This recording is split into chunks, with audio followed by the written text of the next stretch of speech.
Coming up on Market to Market, a revolution in the nation's energy mix has providers soaking up the sun, and the fight to rescue those swept away by the opioid epidemic. Those stories and market analysis with Darin Newsom next. Wherever your operation takes you, or who you share it with, we'll be where we've been all along. With you from the word go. Proud sponsor of Market to Market. Tomorrow. For over 100 years, we've worked to help our customers be ready for tomorrow. Trust in tomorrow. Information is available from a Grinnell Mutual agent today. This is the Friday, January 19 edition of Market to Market, the weekly journal of rural America. Hello, I'm Paul Yeager. As heavy winter weather in the east fought for national focus with a looming federal shutdown, the rest of America continued to run. Construction of new places to live declined last month by 8.2%. Despite the drop, housing starts last year climbed 4.7% above 2016's gains. Creighton's Rural Main Street Index fell to 46.8 in December, continuing on a path below growth neutral that is 4 years and 2 months old. The International Energy Agency is forecasting explosive growth in 2018 for U.S. oil output. And AAA is predicting increased prices at the pump over the next 12 months as oil prices and gasoline consumption continue to rise. Hot air in Washington has failed to warm the nation as many hunker down for another winter storm. Staying warm will be important. The power to run furnace blowers and space heaters is predominantly being generated by conventional sources. However, the tide is turning as energy begins flowing from a different source. Peter Tubbs takes a closer look. As one energy source hits a 30-month price peak, projections for electricity generated from renewable sources hit record lows. Futures for Brent crude hit $70 on Monday, nearing the target price set by OPEC producers in 2016 when they agreed to production cuts. Increased production by the United States has been unable to limit the global rise in prices for crude. Record cold in much of the U.S. has pushed demand for natural gas, heating oil, and electricity to record highs. At the same time, cold weather has knocked oil refineries offline, sending gasoline prices higher. Colorado, the nation's 7th largest oil-producing state, received welcome news in their quest to generate more of their electricity needs from renewable sources. Data from Xcel, a Minnesota-based utility that services Colorado, reveals costs for new construction of renewable electrical generation methods are dropping faster than predicted. Xcel plans on closing 2 of its 7 coal-fired electrical generation plants in Colorado by 2024.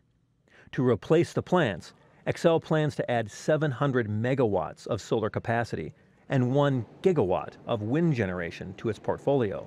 The bidding process revealed surprising drops in the expected costs. The median bid price for all wind projects, including battery storage to handle demand during slack periods, came in below the cost of coal plants currently operating in Colorado. The $21 per megawatt hour median bid price is half the cost of project bids made 1 year ago in places with a similar climate like Arizona. Bids for solar generation plus storage came in at a median price of $36 per megawatt hour and is lower than the operating cost for the majority of coal plants in Colorado. The largest drop in this round of bidding was for battery storage. Projects in 2017 needed $21 per megawatt for short-term electricity storage to fulfill baseline energy needs. The new Colorado bids quoted storage costs between $3 and $7 per megawatt hour. These bids are calculated without the value of tax credits, which sunset in 2020 for wind projects and 2023 for solar. For Market to Market, I'm Peter Tubbs. The war on drugs is as old as civilization itself. However, the focus of that battle has changed over time, with the attack being taken to those affected most by the problem. In the recent past, new drugs have taken the issue out of back alleys in urban communities to become a menace everywhere. These new chemical combinations are immune to income level and political stripe and know no legal or ethical boundary. It kills 91 people every day. It has shattered families and ways of life. John Torpy has more in our cover story.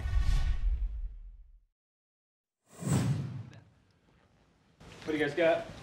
Possible overdose. There's some stuff sitting on the table there. Can you wake up for me? I think the best definition of addiction that I've ever heard is an irresistible urge to perform an irrational act. An irresistible urge to perform an irrational act. Over 2 decades ago, painkillers derived from synthetic morphine were seen as a miracle drug for patients coping with chronic pain. Since then, numerous forms of synthesized narcotics have made their way into doctors' offices and pharmacies. According to the Centers for Disease Control, as the number of opioids increased, so did addiction rates. The Trump administration has declared the problem a public health emergency. They hit people with suits, with dresses, indiscriminate. But because the perception of risk were down, it was like inviting the drug dealer to your child's birthday party. You know, they were just handing them out because it was supposed to be thought of as a good thing.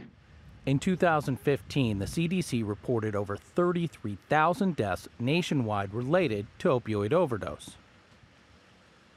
Over the past 2 years, that number has more than doubled. Last year, we lost over 64,000 people in America. That's more fatalities than the average number of servicemen lost during World War II. So if somebody does not want to call this a war, I don't know where you get 64,000 Americans dying from heroin and opioid overdoses. And that'd ever be a problem. Wake up for me, dear. Those developing the strategies to fight opioid misuse are fighting a war on 2 fronts.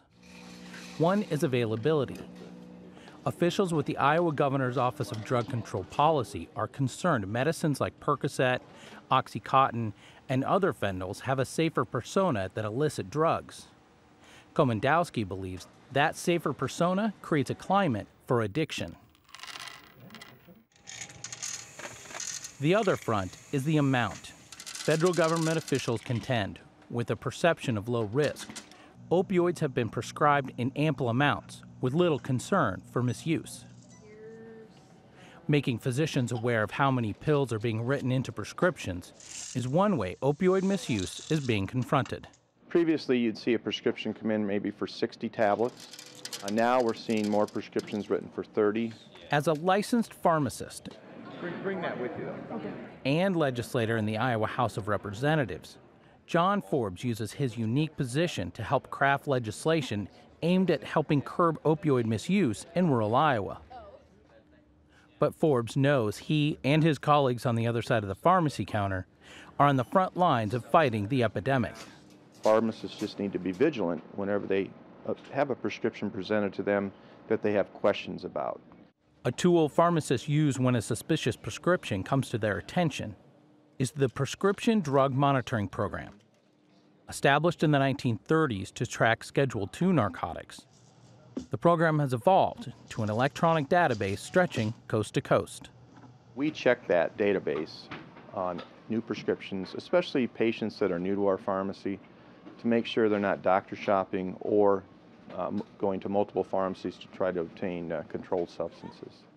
Last year, the Drug Enforcement Administration stepped in to help slow the opioid epidemic by allowing pharmacies to partially fill prescriptions.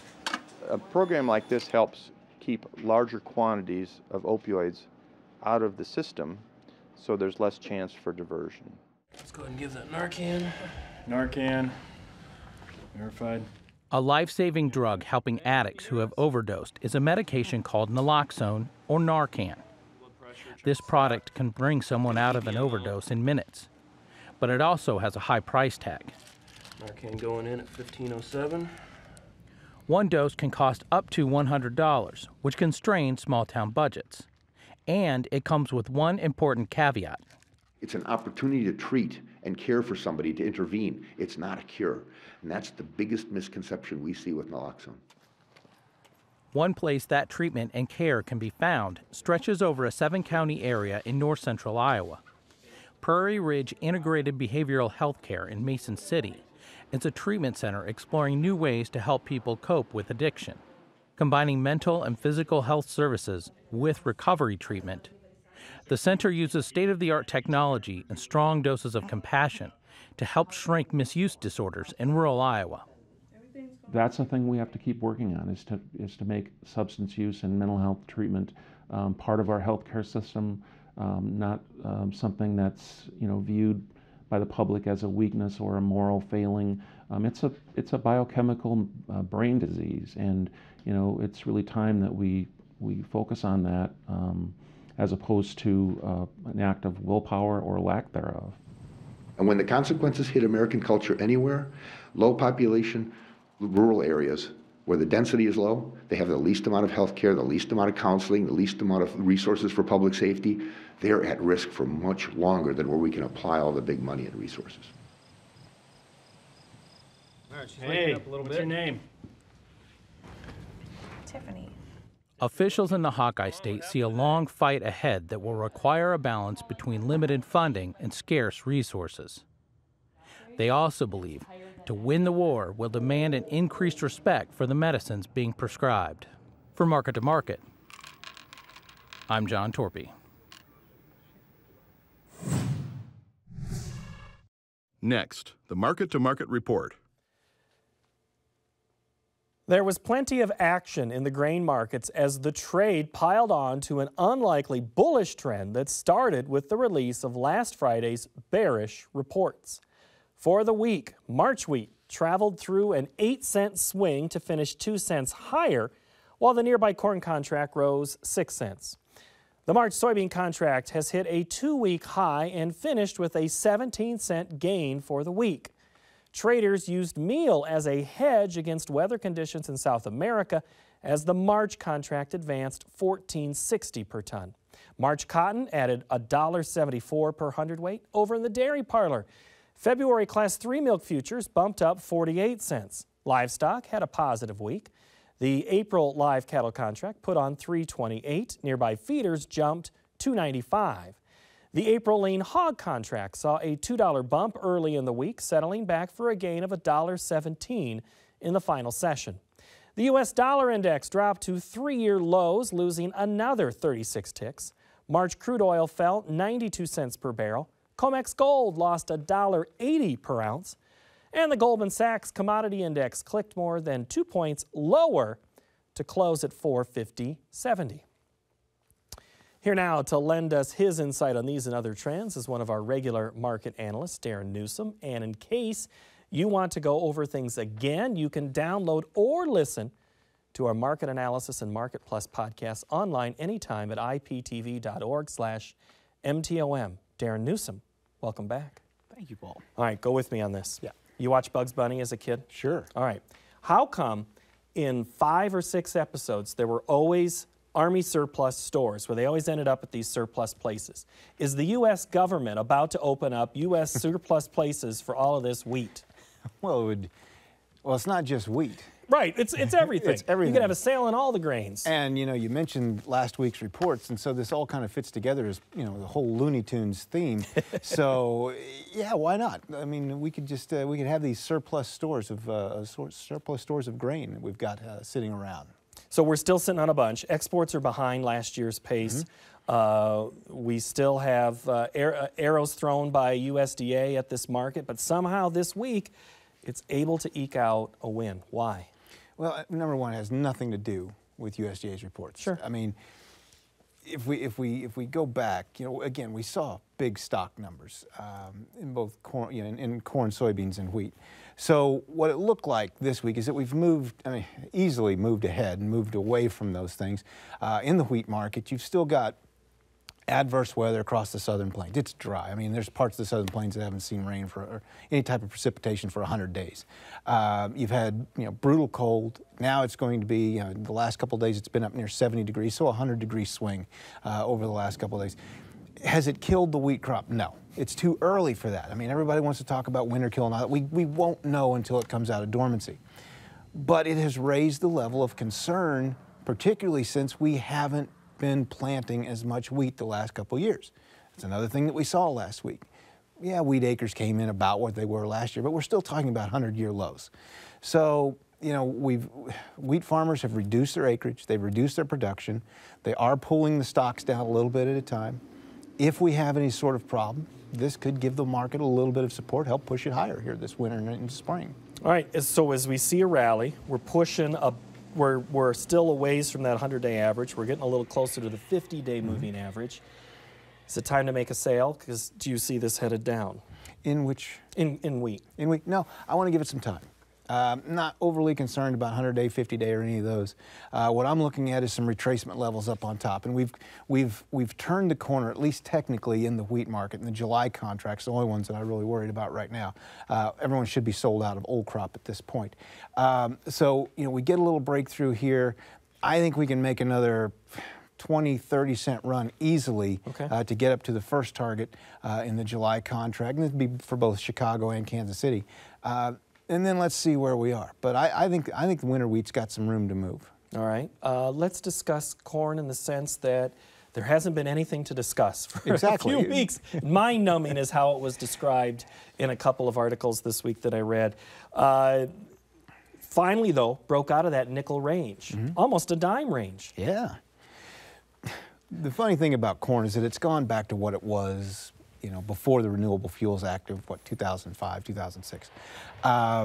We are in these long-term sideways patterns, and unless we have some fundamental reason or some sort of weather scare to break us out, we're just going to stay in these ranges. So yeah, I mean, it was funny watching the other day. I think we had a 4-cent rally in the corn market all in one day, and you know, the world seemed to be coming unglued. With the bulls were coming out from everywhere, and everyone was talking about, you know, this unstoppable rise. It's 4 cents. It was 4 cents, and for the week it gained what, 2, 3, whatever it was.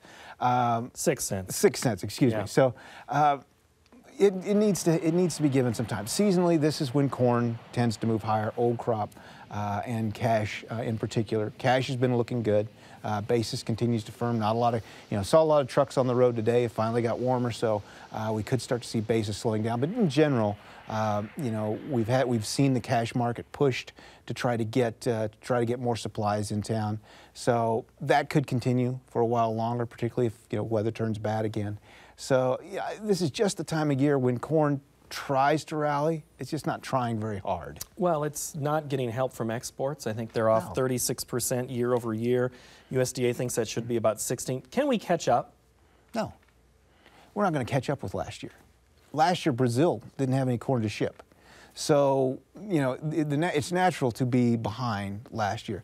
If we go out to the 3-year average, then, you know, we're behind that. We're some 30-some% behind, 20-30% behind the 3-year average.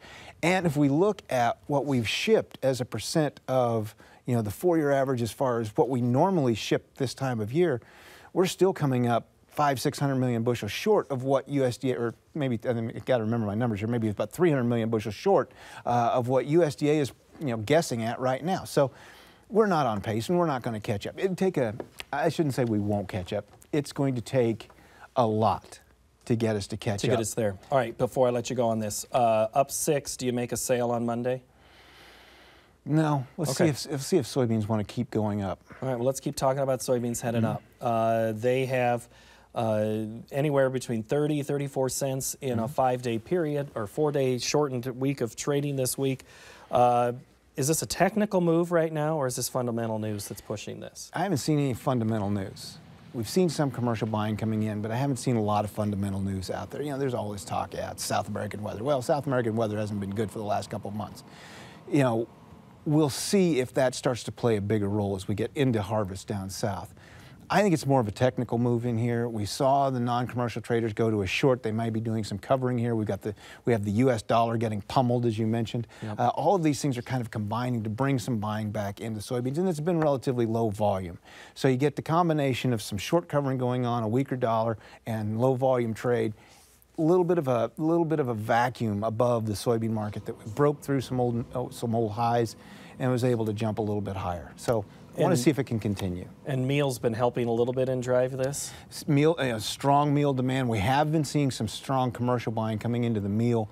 Good exports continue in the meal market. So yeah, I think some of the support from soybeans is definitely coming from the soybean meal. Are you holding for $10 before you make a sale in beans right now? Old crop or new? Old. Old crop.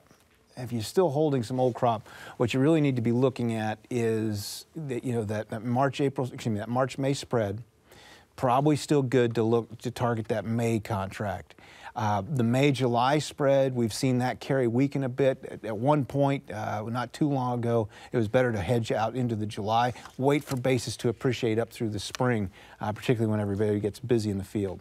All right, thank you, Darin. I want to now discuss the cotton market because that is one that is having some positive, and that gets us to one of our questions, and this one came via our Facebook page, which you can find us at IPTV Market. Dan in Geneseo, Illinois, he's asking, winter wheat seeding was higher than expected. Was that at the expense of corn and bean acres? But the question that I want to focus more on, Darin, here is, will cotton pull from corn or soybean acres because of this rally? I think the answer to all those is no. Number one, wheat acres weren't much higher than expected. And as I said earlier, they're pretty much equal with last year, so we didn't really gain any ground in wheat. Cotton, I don't see it pulling away from corn and soybeans because of the commitment that one has to do. It is. It's a huge asset commitment to all of a sudden become a cotton grower. So what it does is the lost acres that we've seen over the last 10 years is still going to benefit the cotton market as demand picks up. And we've seen some very strong commercial buying along with non-commercial traders, both of them pushing this market higher. But I don't think it's going to be enough to substantially buy, to really buy acres away from either corn or soybeans. All right. Thank you, Dan, for that question. Always good to hear those. Let's get into the livestock sector. Everything was up positive green for the week. Cattle, this is a market that's had some good moves, up, down, up, down. Are those technical, or is this, again, a fundamental thing that's happening? It's, I would argue that it's technical.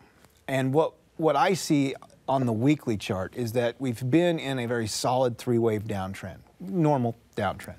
And the problem, the issue is that we're now approaching some key support levels that this market really needs to hold.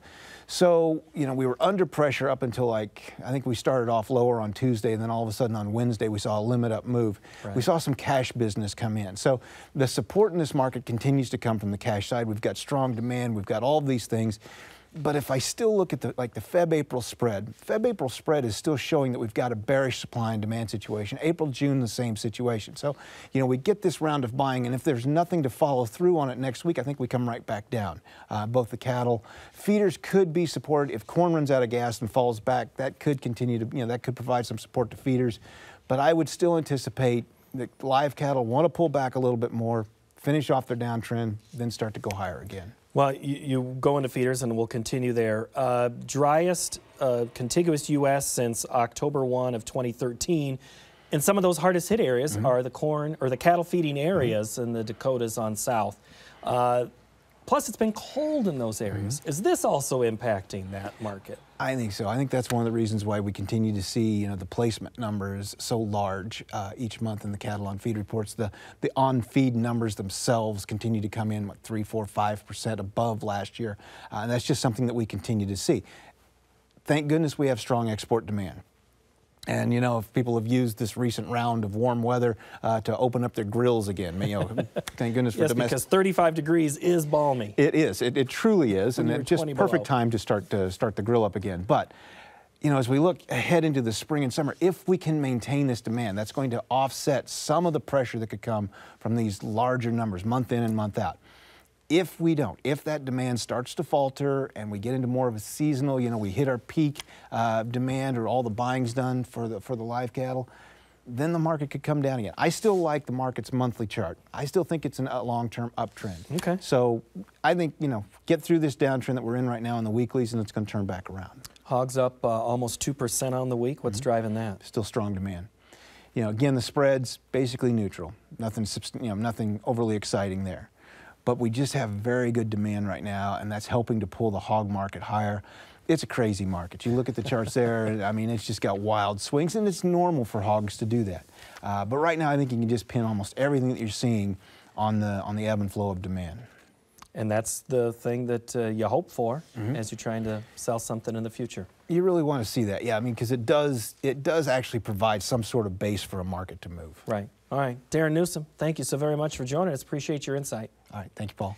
And that will wrap up the broadcast portion of Market to Market. However, we will keep the conversation going, including answering more of your questions during Market Plus, which is available in podcast and video form on our website. While you're there, check out the link to our Flipboard magazine, Market to Market reading material. Each day, our producers update the news that they are reading and put it in one convenient location just for you. And join us again next week when we'll explore how one nonprofit agency is feeding millions with food from overlooked sources. So until then, thanks for watching. I'm Paul Yeager. Have a great week.